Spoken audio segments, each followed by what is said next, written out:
Hey guys, welcome back. I hope you are doing good. तो आज दो companies को हम कवर करने वाले हैं, एक है ट्राइजैक लिमिटेड और दूसरा है बैंक ऑफ महाराष्ट्र। तो इनके नंबर्स को डिस्कस करेंगे और कौन कौन हाइलाइट्स को भी कवर करेंगे।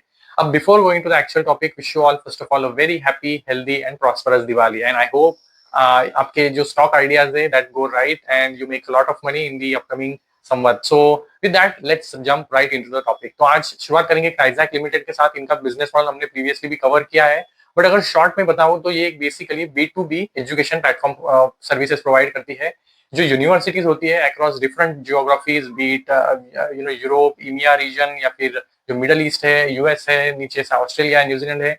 यहाँ पे जो डिफरेंट यूनिवर्सिटीज है, यहाँ इनके साथ ये टाई अप करती है और इनका एक स्ट्रॉन्ग एजेंट नेटवर्क है अक्रॉस ग्लोब। और फिर जो स्टूडेंट्स होता है जिसको हायर स्टडीज के लिए डिफरेंट ज्योग्राफीज में जाना है, ये इनके एजेंट के साथ कनेक्ट कर सकता है। और इनका जो ये एजेंट होता है ट्राइजैक के प्लेटफॉर्म के थ्रू जो यूनिवर्सिटीज है वहां पे स्टूडेंट का एप्लीकेशन करता है।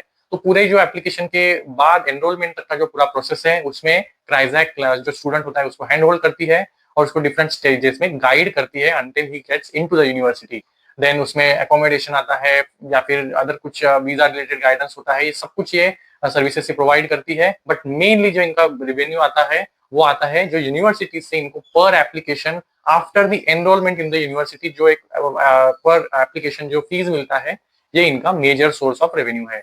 तो ये होगा शॉर्ट में इनका बिजनेस मॉडल। अब जो गिवन द बैकड्रॉप, ये जो प्रीवियस कुछ दिनों में, हफ्तों में जो भी डेवलपमेंट्स हुए थे, बी इट H1B या फिर डिफरेंट ज्योग्राफीज में जो स्टूडेंट रिलेटेड वीजा पे एप्लीकेशंस पे जो रेस्ट्रिक्शंस आ रहे थे, उसकी वजह से ये जो क्वार्टर का रिजल्ट है, not just the numbers but the commentary जो कॉन कॉल में मैनेजमेंट क्या बोलता है, ये समझना बहुत जरूरी था। बिकॉज ये सारे पॉइंट्स अगर ट्राइजैक के बिजनेस मॉडल को नेगेटिवली इंपैक्ट करते हैं, जो हमने देखा कि मार्केट एंटिसिपेटेड, बिकॉज ये सारे जो डेवलपमेंट्स हो रहे हैं, बीट H1B रेस्ट्रिक्शन या फिर किसी रीजन्स में लाइक कनाडा, अगर वहां पे स्टूडेंट एप्लीकेशंस पे अगर वीजा रिलेटेड प्रोसेसिंग में या फिर जो भी रेस्ट्रिक्शंस अगर आ रहे हैं, तो क्या ट्राइजैक का बिजनेस मॉडल उसमें से हैम्पर होता है या फिर वहां पे कुछ ना कुछ जो इनका ग्रोथ है वो हैम्पर होगा। तो यहाँ पे मैनेजमेंट क्लैरिटी क्या देता है, क्या ये सच में ऑन द ग्राउंड हो रहा है, ये पिक्चर हमें तभी अंडरस्टैंड क्लियरिटी मिलती है जब ये कॉन कॉल होता। तो उस हिसाब से भी ये क्वार्टर का जो कॉन कॉल है बहुत इंपॉर्टेंट था।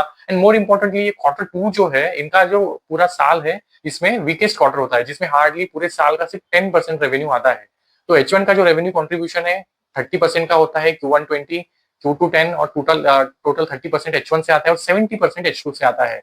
तो उस हिसाब से भी ये देखना जरूरी था कि अगर वीकेस्ट क्वार्टर में ये ग्रोथ कैसा आता है। तो नंबर जो इनके आए, if you look at the highlight of this numbers, you will see कि टॉप लाइन की ग्रोथ अच्छी है, 25% की ग्रोथ रही है इनकी टॉप लाइन की। एंड मोर इम्पोर्टेंटली इनका जो ऑपरेशन लेवल पे देखेंगे तो एबिटा काफी अच्छे से ग्रो हुआ है।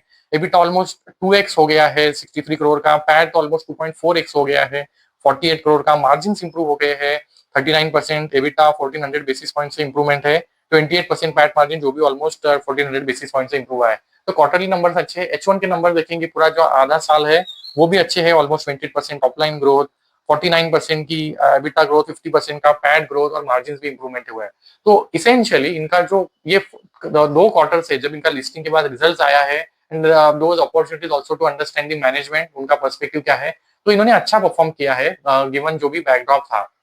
अब इस क्वार्टर में टिपिकली आप देखेंगे ना, तो इनके मार्जिन काफी बेटर होते हुए दिखे। लाइक मतलब इनका जो गाइडेंस है एबिटा लेवल पे ऑलमोस्ट 25% एबिटा मार्जिन को मेंटेन करना होता है, बट इस क्वार्टर में ऑलमोस्ट 1400 बेसिस पॉइंट का मार्जिन इंप्रूवमेंट हुआ है। तो ये क्यों हुआ है, ये भी थोड़ा अंडरस्टैंड करते हैं। तो इन्होंने 3 बेसिक रीजंस बताए जिसकी वजह से ये मार्जिन को ने पॉजिटिवली सरप्राइज किया है, जिसमें से फर्स्ट है जो प्रीवियस क्वार्टर में एक्चुअली नेगेटिव हुआ था, इनको फॉरेक्स लॉस बेयर करना पड़ा था ऑलमोस्ट 4 करोड़ का प्रीवियस क्वार्टर में।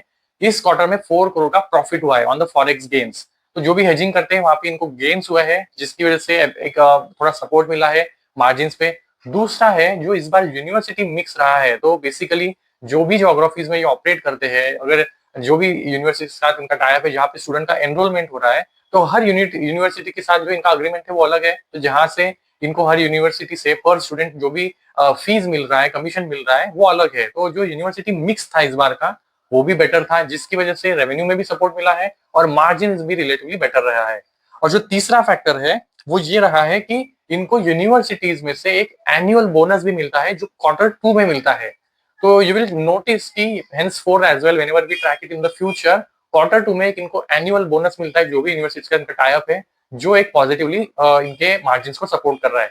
अब देखो इनका जो कॉस्ट है वो बेसिकली क्या है, 60% ऑलमोस्ट जो इनका कॉस्ट है वो है जो ये एजेंट को कमीशन देते हैं, राइट, बिकॉज एजेंट का काफी हाथ होता है पूरे प्रोसेस में, स्टूडेंट को ये ऑन द ग्राउंड हेल्प करते हैं, तो एजेंट को ऑलमोस्ट जो ये पैसा देते हैं is almost 60% of their revenue. तो ऑलमोस्ट कॉस्ट ऑफ सर्विस जो ये बोलते हैं ये 60% होता है जो एजेंट को कमीशन जाता है। बट इस क्वार्टर में ये जो बोनस मिला है यूनिवर्सिटी से, that is not going to go to any agent, right, that is going to stay with Crizac, and इसी वजह से कॉस्ट नहीं बढ़ा है, वो परसेंटेज जो कॉस्ट ऑफ सर्विसेज है वो नीचे आके ऑलमोस्ट 55 के आसपास हुआ है।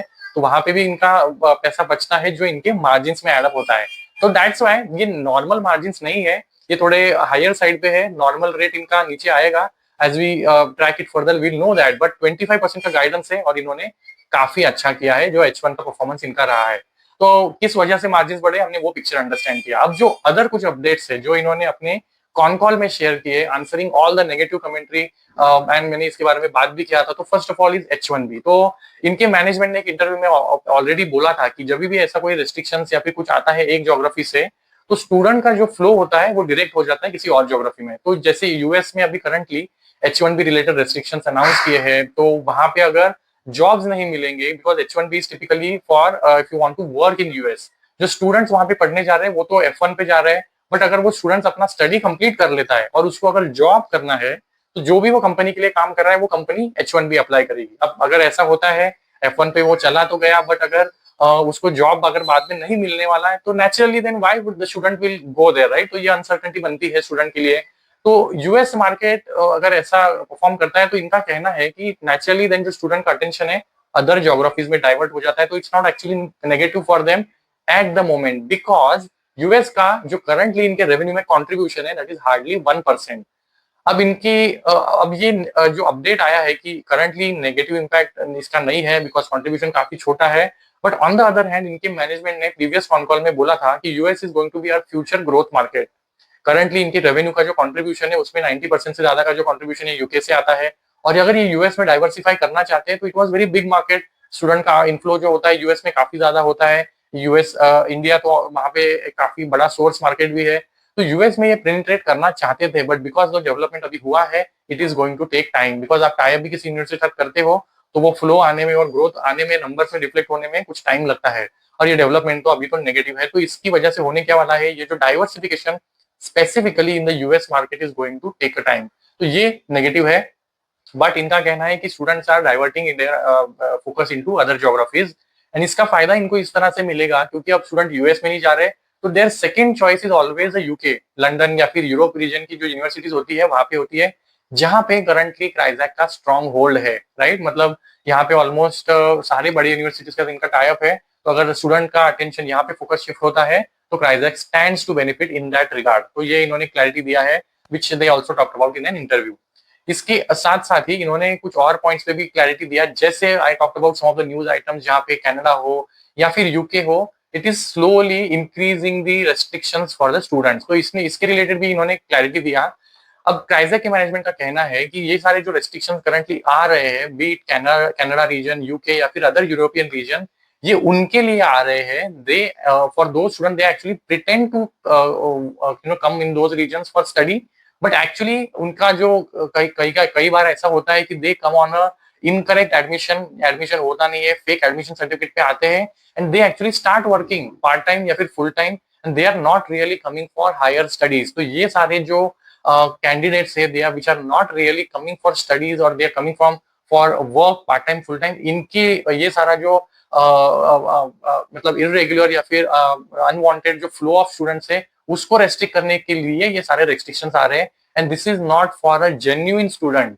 तो जो भी रियली कोई स्टडी करने जा रहा है हायर स्टडीज के लिए, उनके लिए एज सच कोई रेस्ट्रिक्शंस नहीं है, ये क्लैरिफिकेशन इन्होंने दिया है। तो which is good because higher study का डिमांड तो है, and it's not actually originating only from India but also from other Asian region as well.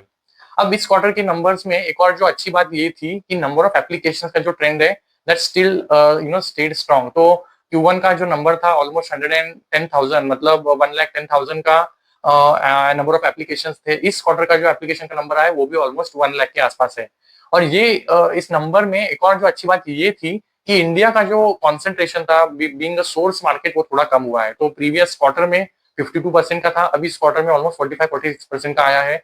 तो अदर जो सोर्स मार्केट है क्राइजैक के लिए, बीट अफ्रीका या फिर Asian region outside India, they are doing good, which was very positive, because at least sourcing side पे इनका जो डाइवर्सिफिकेशन है उसका पेस अच्छा रहा है, तो विच इज गुड। और नंबर ऑफ एप्लीकेशन का जो ये स्ट्रेंथ है, H1 में ऑलमोस्ट 2,10,000 का इन्होंने नंबर ऑफ एप्लीकेशन देख लिए है, which is a very good number compare to last year. तो इन्होंने 2,75,000 पूरे साल में एप्लीकेशन किए थे, राइट। तो almost 80% of that they have already done in the first half, right. तो ये एप्लीकेशन काफी अच्छा रहा है। अब दिस डज नॉट मीन कि एनरोलमेंट एग्जैक्टली उतने टर्म्स में बढ़ेगा, but we have to see that अभी एप्लीकेशन अगर अच्छे हो रहे हैं तो देयर इज अ पोटेंशियल कि इनका रेवेन्यू ग्रोथ आगे चलते हुए अच्छा होगा, बिकॉज आज जो स्टूडेंट अप्लाई कर रहा है वो बेसिकली एडमिशन कब लेगा, राइट, मतलब 6 month down the line.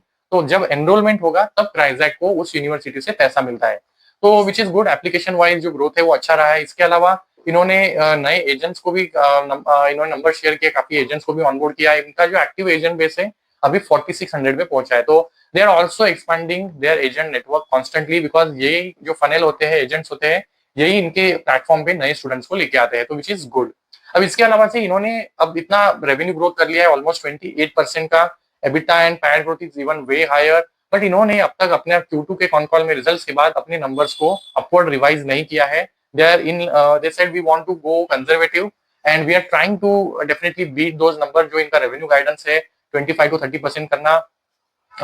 They said we'll revise it if required, but currently वहीं पे रखा है। They want to take it in conservative and then deliver it on the higher side। तो margins भी 25% का इनका EBITDA लेवल पे guidance है, but they are currently working at a way ahead number 33% का, जैसे मैंने बोला H1 का इनका EBITDA मार्जिन है। तो we'll have to see how that pans out in the remainder of the year। अब जो इन्होंने कुछ और डेवलपमेंट पे बात किया अबाउट डाइवर्सिफाइंग, राइट, तो इनका जो कॉन्सेंट्रेशन है रेवेन्यू में almost till Q1 and the last FY25 and तक का जो कॉन्सेंट्रेशन था यूके मार्केट से वाज ऑलमोस्ट 95% जो रेवेन्यू यूके से आता था। तो इस क्वार्टर के जो नंबर इन्होंने हाईलाइट शेयर किया है, यूके का कॉन्सेंट्रेशन हैज ड्रॉप टू 90%। तो आयरलैंड का कॉन्सेंट्रेशन बढ़ा है, इट हैज रीच्ड ऑलमोस्ट 7%, तो ये भी अच्छी बात है। फर्स्ट टाइम इन्होंने अब नंबर शेयर किया है कि यूके का concentration has come down to 90%, which is good news and it should fall further. तो अब इसके रिलेटेड इनका क्या कहना है, तो इनका कहना है कि we are already form the subsidiary in Dubai in Middle East, तो जहां पे हम लोग डिफरेंट यूनिवर्सिटीज के साथ टाइप कर रहे हैं। अब ये टाइप थोड़े इजियर है, they are getting done quicker because वहां की यूनिवर्सिटीज को नीड भी है, राइट, मतलब they are welcoming the outside students, they want the inflow of the students to happen there. So यहाँ पे इनका फोकस रहने वाला है in the middle east region. इसके अलावा ऑस्ट्रेलिया, न्यूजीलैंड, ये सारे रीजन में, मलेशिया, यहाँ पे भी दे आर एग्रेसिवली एक्सपांडिंग, जहाँ पे भी इनका यूनिवर्सिटीज के साथ टाई अप है। तो that is essentially going to help them diversify revenue source. तो टारगेट्स इन्होंने शेयर किया है कि करंटली जो ये 90% पे गया है वो आगे चलते हुए भी कम होगा, गिवन जो भी करंटली ये टाइप्स कर रहे हैं। इसके अलावा चाइना के साथ जो रिसेंटली इंडिया और जो मोदी और जो जिनपिंग में मीटिंग हुआ था एट SCO, वहां पे कि उस मीटिंग के बाद जो चाइना और इंडिया के बीच में the flow of tourist and the people is going to start, flights are going to start, तो इसकी वजह से भी they will have another opportunity to diversify the revenue base. तो ये आगे चलते हुए सारी अपॉर्चुनिटीज है जो इनके बिजनेस को, जो रेवेन्यू है उसको डाइवर्सिफाई करने में और यूके का कॉन्सेंट्रेशन नीचे लाने में हेल्प करने वाला है। तो इसके अलावा एक और जो काफी इंपॉर्टेंट डेवलपमेंट है, अब काफी यूनिवर्सिटीज है जो हमारा यूके के साथ FTA हुआ, उसके बाद इंडिया में अपने कैंपसेस खोलने वाले हैं। तो 9 यूनिवर्सिटीज है जिन्होंने अनाउंस किया है they will open the campuses in India. अब इसका क्या इम्पैक्ट होने वाला है, तो सी ट्राइजेक के मैनेजमेंट का अगेन काफी क्लियर अंडरस्टैंडिंग है इसके रिलेटेड। सिर्फ इनका कहना है दो ये कैंपस अभी खोलते भी है, first of all it is going to take time to start the operations, right. इसके बाद भी there is a very strong demand for higher studies in these suppose universities, there is a very small number of seats compare to जितना demand है। तो ये अगर students इनको यहाँ पे आता भी है तो बाहर के रीजन से आने वाले स्टूडेंट्स को भी ये केटर करेंगे ही। एंड एडिशनली क्योंकि ये डिमांड लोकल स्टूडेंट्स का, क्योंकि इंटरनली अगर मीट नहीं हो पाता तो the students are still going to travel outside. तो ऐसा नहीं है कि हम उस अपॉर्चुनिटी को कैप्चर नहीं कर सकते, they are also going to capture that, but additionally there still will always be demand for students going outside. तो they don't see any negative impact because of that. अब ये रियलिस्टिकली कैसे pan out होता है ये तो हमें कुछ टाइम के बाद पता चलेगा, but they don't really see any major considerable impact in their growth potential अगर ये यूनिवर्सिटीज अपने कैंपसेस इंडिया में खोलती है, which is good, but will have to keep tracking that. See अब इनका जो बिजनेस मॉडल है ना, काफी पॉइंट्स है जो थोड़े वरीसम है, राइट। मतलब एक तो यूके कॉन्सेंट्रेशन है, राइट, मतलब या फिर कोई रीजन्स में कोई वीजा रिलेटेड या फिर रिस्ट्रिक्शंस बढ़ते हैं, because these are not the factors जो कंपनी कंट्रोल कर सकता है, these are like outside factors, right. तो ये सारे वरीज है, बट ये धीरे धीरे कैसे रिजॉल्व होते हैं, मैनेजमेंट के रिलेटेड क्या एक्शन लेता है, ये समझना पड़ेगा। As the we get more understanding, इनके कॉन कॉल को समझ के ही हमको ये आइडिया आने वाला है। अब इसके अलावा इन्होंने एक और जो प्रीवियस क्वार्टर में बोला था, we are going to have other streams of revenue. तो इसके लिए इन्होंने जो स्टूडेंट्स की रिक्वायरमेंट होती है फॉर हायर स्टडीज के लिए जाते वक्त, एक तो एकोमोडेशन चाहिए या फिर फाइनेंस की रिक्वायरमेंट होती है, तो यहाँ पे दोनों साइड पे इन्होंने कुछ अपडेट शेयर किया है। तो अकोमोडेशन सर्विसेज के रिलेटेड इन्होंने कुछ टाइप्स किए, तो ये सर्विसेज देना इन्होंने स्टार्ट किया है, जो इन्होंने अपने पीपीटी में भी शेयर किया है। और दूसरा, इन्होंने कुछ बैंक्स और एनबीएफसी के साथ टाइप कर लिया है और अपने प्लेटफॉर्म में ऑलरेडी इनका इंटीग्रेशन चल रहा है। तो Q3 ऑनवर्ड्स इनका जो ये बैंकिंग या फिर जो फाइनेंस रिलेटेड सर्विसेज है वो शुरू हो जाएगा। तो बेसिकली ये लोन डिस्ट्रीब्यूटर का काम करने वाली है। तो इनको अगेन जो भी ये एप्लीकेशंस लोन रिलेटेड ये जनरेट करके देंगे, वहां से इनको कुछ ना कुछ फीस वगैरह मिलना स्टार्ट हो जाएगा। But this is going to take time. ऐसा नहीं कि तुरंत FY26 के अंदर ही कुछ सिग्निफिकेंट कॉन्ट्रीब्यूशन आने लगेगा, बट ये अच्छा स्टेप है in the right direction. Because जो स्टूडेंट की अदर सारी सर्विसेज है, be it visa, accommodation, funding, funds related, अगर ये भी अपने प्लेटफॉर्म पे अगर दे सकती है, तो again there is opportunity for them to diversify and not just rely on the universities, right. तो ये सारी developments, these are all the things that they are doing in right direction, but इसका impact हमें धीरे धीरे आगे जाते हुए पता चलेगा। अब इसके अलावा मैंने इनका जो 1 ईयर फॉरवर्ड पी वो भी कंप्यूट करके देखा, तो इनका जो फर्स्ट हाफ H1 है उसमें इन्होंने कितना रेवेन्यू किया है, ऑलमोस्ट 371 करोड़ का। और 30% अगर H1 का कंट्रीब्यूशन है, तो पूरे साल का इनका रेवेन्यू आता है ऑलमोस्ट 1240 करोड़ का। अब एज्यूम करते हैं इनका जो पैट मार्जिन हिस्टोरिकली रहा है 16 to 18% का रहा है, तो 18% एज्यूम करके अगर देखें, तो इनका पैट आएगा ऑलमोस्ट 223 करोड़ का, राइट, ऑफ 1240 करोड़। तो ये पैट को आप ये मार्केट कैप को अगर पैट से डिवाइड करके देखेंगे, तो इनका जो पी है ऑलमोस्ट 23-25 के आसपास आ रहा है, 1 ईयर फॉरवर्ड पी, राइट। तो ये पी मुझे काफी लोअर साइड पे दिखता है, गिवन जो इनका रेट करंटली है 25 to 30% ग्रोथ करने का। P is not that demanding. और अगर आप इसको और थोड़ा कंजर्वेटिव लेते हैं, 16% का पैट मार्जिन लेते हैं या फिर 15% का लेते हैं, तो ये आपका पी आ जाएगा ऑलमोस्ट 25-26, तो which is still not that demanding.